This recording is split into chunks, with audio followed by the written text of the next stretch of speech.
కనికరం కలిగిన దేవుని నామం పేరిట అందరికీ వందనాలమ్మ. మన బేతేలు ప్రార్థన యూట్యూబ్ ఛానల్ చూస్తున్న ప్రతి ఒక్కరికి కూడా ప్రేమపూర్వకంగా వందనాలు చెల్లిస్తున్నాము. దయచేసి మనం ఈ లెంట్ డేస్లో శ్రమల కాలాల్లో 19 మెట్టులు పూర్తి చేసుకుని మరి 20వ మెట్టు మనం ఎక్కబోతున్నాం.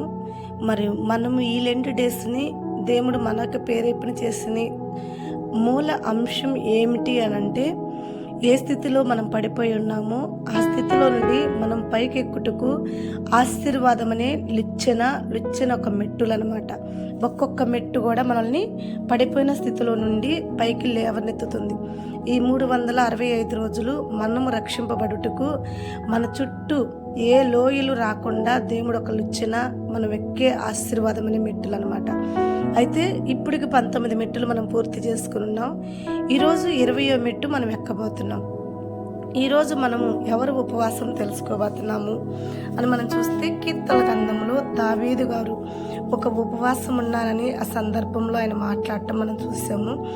సందర్భం ఏంటంటే, శత్రువులతో పోరాడుతూ ఉంటాడు దావీదు. అలాంటి సందర్భంలో దావీదు గారు చెప్పిన మాటలు. ముందుగా మనం చిన్న ప్రార్థన చేసుకుని వాక్యంలోకి వెళ్దాం. ప్రేమ కలిగిన మా తండ్రి, కృప కలిగిన యేసయ్యానికి స్తోత్రం. ఇప్పటి వరకు 19 మెట్లు మేము ఎక్కామంటే దుష్టుడు ఎక్కడ మమ్మల్ని తోసివేయకుండా, ఎక్కడ మమ్మల్ని పడవేయకుండా, ఈ ఆశీర్వాదాలకు మమ్మల్ని దూరం చేయకుండా సంపూర్ణంగా మేము ఈ 19 మెట్లు పూర్తి చేసుకున్నాం అంటే కేవలం నీ కృప మాత్రమే నా తండ్రి.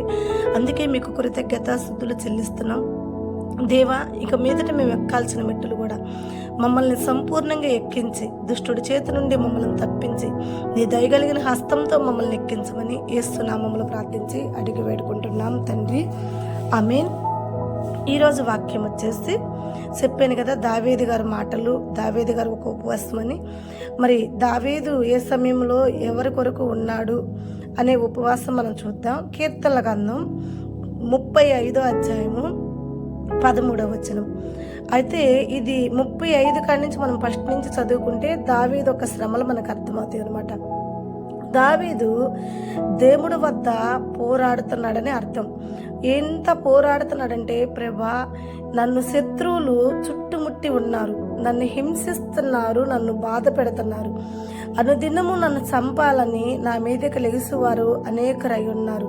ప్రభువా, వారికి నేను ఏం అన్యాయం చేశాను? వారితో నేను ఏమి కఠినంగా ఉన్నాను?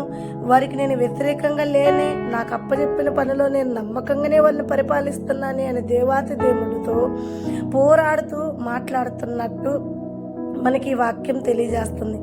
దేవుడి వద్ద పోరాడుతున్నాడు. అంతేకాదు, దేవుడి వద్ద అంటున్నాడు, అయ్యా నన్ను వాళ్ళు అంత హింసిస్తున్నారే, కానీ నేను వాళ్ళు ఎంత ప్రేమిస్తున్నానో తెలుసా? వాళ్ళు రోగులై ఉన్నప్పుడు, వాళ్ళు బాధల్లో ఉన్నప్పుడు వారి కొరకు నేను ఉపవాసం ఉండి గోనెపట్ట ధరించుకుని ప్రార్థన చేశానని దేవుడితో మాట్లాడుతున్నాడు.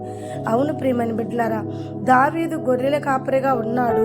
దావీదును రాజును చేశాడు దేవుడు. అది జీర్ణించుకోలేని కొంతమంది ప్రజలు దావీదు మీదకి వ్యతిరేకాలుగా లెగిశారు. ఎందుకంటే ఒక గొర్రెల కాపరి వాడొచ్చి రాజుగా ఉండేదేంది, వీడికి మనం సలాం కొట్టేదేంది అని జీర్ణించుకోలేరు చాలా మంది ప్రజలు. అలాగే ఇప్పుడు ప్రజలు కూడా అలాగే ఉంటారు. మనం ఒక ఉన్నతమైన స్థితిలోకి ఎదిగామనుకో, ఉన్నతమైన ఆశీర్వాదాల్లో మనం నిలబడ్డామనుకో, వాళ్ళు జీర్ణించుకోలేరు అనమాట శత్రువులు.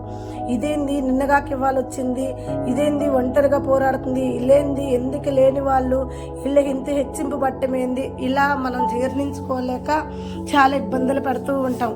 కానీ అది కరెక్ట్ కాదు. దేవాతి దేవుడు సన్నిధిలో దావీదు మాట్లాడుతున్న ఒక మాటలు చూస్తున్నారా? గొర్రెల వాడైనా ఎలాంటి వాడైనా దేవుడు పిలిచినాక దేవుడు సేవకుడే. కాబట్టి దేవుడు సేవకుడిని మనం దేవుడు ప్రేమించాలి.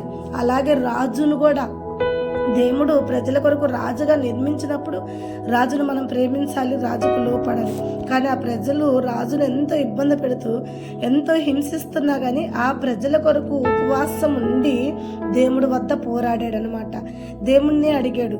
అయితే దావీదు ఒక పోరాటము, దావీదు ఒక మొర ఎన్న దేవుడు ఆ శ్రమల నుండి, ఆ ఇరుకు నుండి, ఆ శత్రువుల చేతు నుండి దావీదుని ఏ శత్రువులైతే హింసించారో వాళ్ళు తవ్విన గుంతలు వాళ్ళనే పడేసి దావీదుని తిరిగి రప్పించి మరలా దావీదుకు ఉన్నతమైన సింహాసనాన్ని అప్పచెప్పాడు గొప్ప దేవుడు. కాబట్టి కొన్నిసార్లు మనం కూడా శత్రువులకి బాధపడే కన్నా దేవుడి వద్ద ఉపవాసం ఉండి ప్రార్థన చేసి దేవుడితో పోరాడితే తప్పకుండా మన శత్రువులకి దేవుడే సమాధానం చెప్తాడు. వారు తవ్విన గుంతలు వాళ్ళనే పెడతాడు, వాళ్ళు వేసిన ఉచ్చు వాళ్ళలోనే పడేటట్టు చేస్తాడు. కాబట్టి ఎవరు భయపడద్దు. ఈ ఉపవాసము దావీదు ఎలా అయితే దేవుడి వద్ద పోరాడాడో మనము కూడా దేవుడి వద్ద పోరాడదాం, దేవుడి వద్ద అడుగుదాం. ఏ సమస్య అయినా ఏ ఇబ్బంది అయినా శత్రువులు మనల్ని ఎంత హింసించినా సరే దేవుడి వద్దే ప్రార్థన చేసుకుందాం. హింసలు వస్తాయి, బాధలు వస్తాయి, కష్టాలు వస్తాయి, అవసరమైతే మన మరణాన్ని తీయటానికి కూడా శత్రువులు వెనకాడరు. అయితే భయపడద్దు, దేవుడు మనకు తోడై ఉన్నాడు. మనందరం కూడా దేవుడి సన్నిధిలో పోరాడేవారుగా ఉండాలి. నేను ఈ సమయంలో దైవ సేవకుల గురించి ఒక మాట చెప్పాలనుకుంటున్నాను. ఆ దేవుడి కొరకు అతసాక్షిగా మారిన పాస్టర్ ప్రవీణ్ పగడాల గారి గురించి ఒక మాట నేను చెప్పాలనుకుంటున్నాను. ఈ పాస్టర్ ప్రవీణ్ పగడాల గారి ఒక పరిచర్య గురించి, దైవజనులు ఎక్కడున్నారో ఎక్కడ పరిచర్య చేస్తున్నారు అన్నది కూడా మనకి ఇంతవరకు తెలియని విషయం. కానీ ఈరోజు మారుమూల గ్రామాలన్నీ కూడా పగడాల ప్రవీణ్ గారి గురించి ఇంత గొప్పగా చెప్తున్నారు అని అంటే ఆయన ఎంత గొప్ప ఆశీర్వాదం దేవుడి వద్ద పొందుకున్నాడు, మనం అది వర్ణించలేం. ఆయన మరణించాడు కదా, మరణిస్తే ఎట్లా గొప్ప అయింది అంటే మనకు తెలియని విషయం ఏంటంటే, నేను నిన్నటి వీడియోలో కూడా నేను చెప్పి ఉన్నాను. ఏంటి ఆ మాట అంటే, మనము దైవ సేవకులుగా ఎప్పుడైతే తీర్మానం తీర్చుకుని దేవుడి పిడుపుకి లోపడి దేవుళ్ళలోకి వచ్చామో ఆ నిమిషమే మనం ఒక సైనికులమి. నశించిపోయే ప్రజల్ని రక్షించడం కొరకు సైనికుడు ఎలా తన బంధువులని విడిచిపెట్టి తన ప్రాణాలను కూడా లెక్క చేయకుండా బార్డర్లో ఎలా జాయిన్ అవుతాడో, ఎలా పోరాడతాడో, అలాగే మనము కూడా మన సేవలో పోరాడాలి. ఒక సైనికుడి వల్లే మన ప్రాణాలను కూడా లెక్క చేయకూడదు. అయితే మనది వేరే మరణమే. ఈ ఒక యుద్ధంలో, ఈ ఒక పోరాటంలో మనం మరణించాము అంటే అది మాత్రం మనకు వీర మరణంగానే ఆశీర్వాదంగానే ఉంటుంది, కానీ అవమానంగా ఉండదు. ప్రవీణ్ పగడాల గారి ఒక మరణము వీర మరణం కన్నా ఇంకా విజయంగా ఉంది. ఎందుకంటే ఏ మూలన ఉన్నాడో తెలియదు దైవసేవకుడు గారు.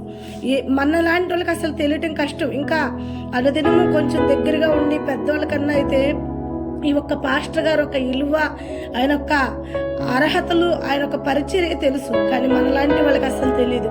కానీ ఈరోజు ప్రతి గ్రామంలో, ప్రతి మారుమూల ప్రపంచంలో మొత్తంలో కూడా ఆయన గురించి ఇంతగా చెప్పుకుంటున్నారంటే ఆయన ఎలాంటి పోరాటం పోరాడాడు దేవుళ్ళో అసలు నాకైతే ఆశ్చర్యమయ్యే గొప్ప విషయం. మందరూ అంటుంటారు, నువ్వు సస్తే నలుగురన్నా వస్తారా నీ ఎన్నికెడితే, నువ్వు సస్తే నలుగురన్నా వచ్చేలా నువ్వు బతుకు అంటారు.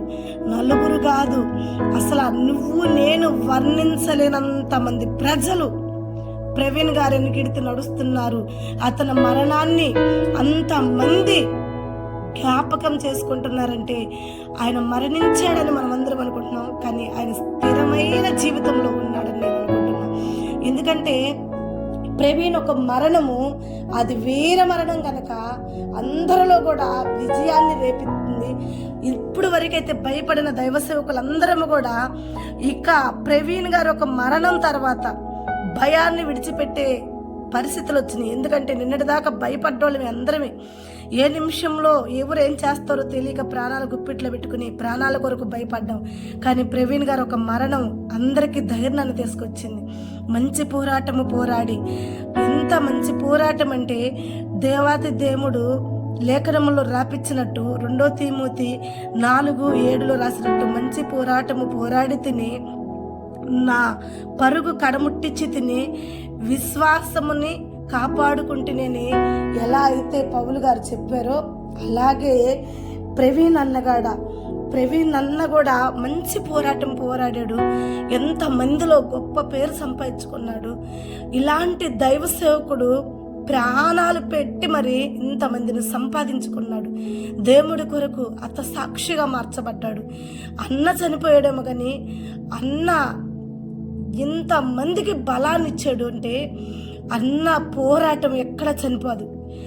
మాలాంటి అదిరిపోయే దైవ సేవకులు, ప్రాణాలకు భయపడే దైవ సేవకులకు కూడా మాకు కూడా ధైర్యాన్ని ఆయుష్గా పోసాడు. అన్న ఒక ప్రాణం విడుస్తూ మా అందరికి కూడా ధైర్యాన్ని ఇచ్చాడు.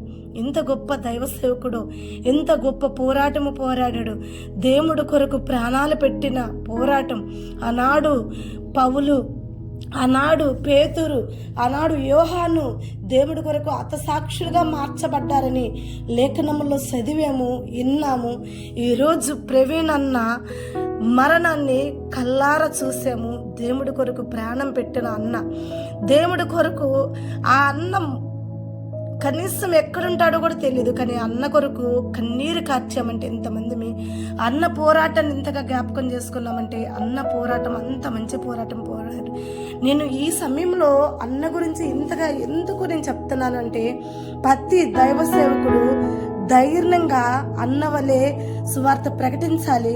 ప్రతి దైవ సేవకులమే బంధాలకి, బంధుత్వాలకి భయపడి, ప్రాణాలకి భయపడి ఈ దేవుడి పనిలో చాలా మంది ఆగిపోతూ ఉంటాం కొన్ని సమయాల్లో. కానీ వద్దు, ప్రాణాలు ఇవ్వాలంటే రేపు పోతాయి, కానీ కొన్ని రోజులు బతికినా సరే అన్న లాంటి మంచి పోరాటం పోరాడి చనిపోదాం.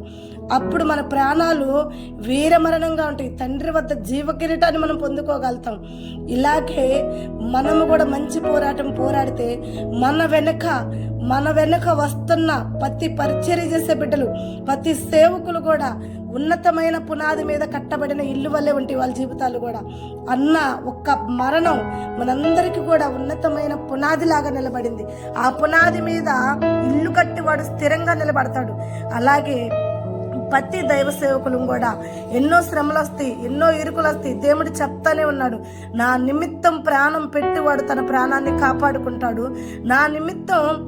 తన నిమిత్తం ప్రాణాలు కాపాడుకోవాలి అనుకున్నవాడు తన ప్రాణాలను పోగొట్టుకుంటాడని. అయితే ప్రవీణ్ అన్న దేవుడి కొరకు ప్రాణాలను పోగొట్టుకున్నాడు, కానీ 1000 మందిని సంపాదించుకున్నాడు. నశించిపోయే 1000 మంది నోట ప్రవీణ్ అన్న మంచి పోరాటము పోరాడాడని ఒక జీవ కిరీటాన్ని భూమి మీదే పొందుకున్నాడు. అంతేకాదు అదురుపోయి భయపడి, నిందలకి, అవమానానికి, మరణానికి భయపడి దొంగతనంగా సేవ చేస్తున్నాం. మనం నిజంగా దొంగ అని ఎందుకంటున్నానంటే, సేవ చేస్తున్నాం కానీ కొన్ని విషయాల్లో సమస్యలు మన వద్దకు వచ్చినప్పుడు అదురుపోయి దాముకుంటున్నాం. కానీ అన్న ఒక మరణం మాత్రం మన భయాన్ని తీసివేసింది. ఎన్ని రోజులు బతికే మనది కాదు, ఇంత మంచి పోరాటము పోరాడి మన దినాలు కొద్ది రోజుల్లో ముగించిన మంచి ఆశీర్వాదం కలిగిన మరణం అని మాత్రం అన్న ద్వారా తెలుసుకున్నాం. కాబట్టి మనందరం కూడా ధైర్యంగా దేవుడి పనిని ముందుకు పోయి చేద్దాం. చూడండి, ఒక బార్డర్ ఎలా, ఒక సైనికుడు తన బార్డర్లో ఎలా ప్రాణాన్ని సైతం కూడా లెక్క చేయకుండా ప్రజల కొరకు తన ప్రాణాన్ని ఎలా పెడుతున్నాడో, మనము కూడా ఒక సైనికుల వల్లే ప్రతి దైవ సేవకులం కూడా ఎప్పుడు కూడా అదురుపోయే వాళ్ళం కాకుండా, మన ప్రాణాలు కాపాడుకునే వాళ్ళం కాకుండా, మనము కూడా మన ప్రజల కొరకు, నశించిపోయే ఆత్మల కొరకు, రక్షించుట కొరకు ప్రాణాలు సైతం కూడా లెక్క చేయకుండా మనం కూడా పోరాడి, అన్నవలే మంచి పోరాటము మనం కూడా పోరాడి మన పరుగుని కడముట్టించి మనము కూడా మన విశ్వాస జీవితాన్ని కాపాడుకోవాలన్నదే ఈ ఒక ఉపవాస ప్రార్థనలో, ఈ లెంట్ డేస్లో నేను పదే అన్న గురించి చెప్పాలన్న ఆశ. అన్నకు చేసిన ప్రాణత్యాగం ఎంత వర్ణించినా, ఎంత చెప్పినా అది వర్ణించజాలన్నది.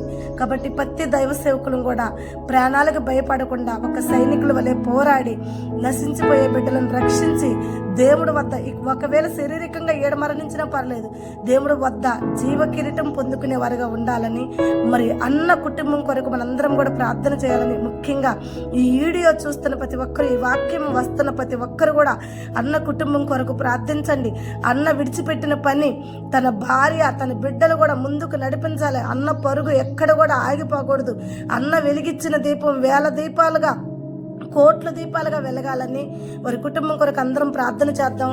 ప్రతి క్రైస్తవుల కొరకు ప్రతి ఒక్కరం కూడా హతసాక్షి అయిన ప్రతి ఒక్కరి కొరకు కూడా వాళ్ళని జ్ఞాపకం చేసుకుని ఈ లెంట్ డేస్ లో మనము కూడా అన్న కొరకు ఒక రోజు అందరం ఉపవాసం ఉండి తప్పకుండా ఈ వాక్యం మీ వద్దకు వచ్చినప్పుడు కొద్ది నిమిషాలు అన్న కొరకు అన్న కుటుంబం కొరకు ఉపవాసం ఉండి ప్రార్థన చేయండి.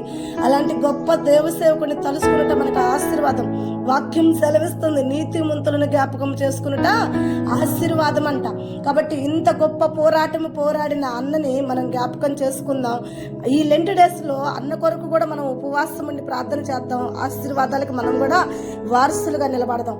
మరి ఈ సమయంలో దేవుడు మనం ఎక్కించిన మెట్టు 20వ మెట్టు కూడా మనం ఎక్కి పూర్తి చేసుకుని ఉన్నాము. కాబట్టి ఖచ్చితంగా దావీదు వలె మనము కూడా శ్రమలు వచ్చినప్పుడు, శత్రువులు వచ్చినప్పుడు మనం చేసిన పోరాటం మనుషులతో కాకుండా దేవుడితో పోరాడదాం.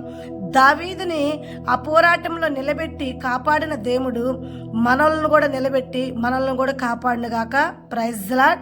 మరి ప్రవీణ్ అన్న కొరకు తప్పకుండా మీరు అందరూ కూడా ప్రార్థిస్తారని, ఆ కుటుంబం ఆదరణ కొరకు అందరూ కూడా దేవుడి వద్ద ప్రార్థిస్తారని కోరుకుంటూ, మరి ఛానల్ ఈ వాక్యం మీకు నచ్చినట్టుకుంటే ఈ ఛానల్ని సబ్స్క్రైబ్ చేసుకోండి, అనేకరికి ఫార్వర్డ్ చేయండి.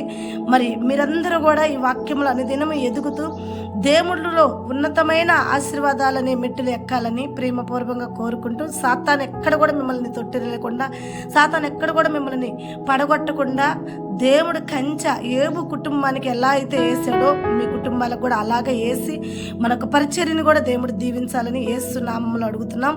మరి ప్రతి ఒక్కరిని తలలోంచినట్టు ప్రార్థన చేసుకుందాం. ప్రేమ కలిగిన మా తండ్రి, కృప కలిగిన యేసయ్య, అయ్యా ప్రవీణ్ అన్న పగడాల ప్రవీణ్ అన్నగారి కుటుంబాన్ని దీవించండి, ఆశీర్వదించండి. అయ్యా నీ దాసుడు మంచి పోరాటము పోరాడాడు, విజయ వీర మరణాన్ని పొందుకున్నాడు ప్రభా. గొప్ప నా తండ్రి నాయన తన శరీరాన్ని అయితే విడిచిపెట్టాడు కానీ వేల మందిలో నా తండ్రి నాయన తన ఆత్మని రక్షించుకున్నాడు. అయ్యా పరలోక రాజ్యంలో నీ వద్దకు చేరాడు. అయ్యా జీవ కిరీటాన్ని పొందుకున్నాడు. ఎంత గొప్ప మరణం ప్రభా. అయ్యా మాలాంటి అదురుపోయే పిడికి వారికి కూడా నా తండ్రి జీవాన్ని ఇచ్చాడు, శక్తినిచ్చాడు, తన మరణం ద్వారా విజయాన్ని ఇచ్చాడు ప్రభా. అవును ప్రభా, మేము ఒక సైనికుల వలె పోరాడాలి ప్రభా. బంధాలకి, బంధువులకి, ప్రాణాలకి భయపడకూడదు ప్రభా. నశించే వారిని వెతికి రక్షించడం కొరకే ఈ సేవ దీక్ష తీసుకున్నప్పుడే నా తండ్రి తీర్మానం ఉంది ప్రభా. కనుక నా తండ్రి ఆ తీర్మానం ప్రకారంగా కరువైనను, హింస అయినను, వస్త్రహీనత అయినను, ఆఖరికి ప్రాణమైనను నా తండ్రి పెట్టుటకు నా తండ్రి నన్ను వెనకాడని శక్తిని, బలాన్ని మాకు దయచేయమని, వాక్యం వింటున్న ప్రతి బిడ్డలను దీవించమని యేసు నామములో ప్రార్థించి అడిగి వేడుకుంటున్నాం తండ్రి. ఆమేన్.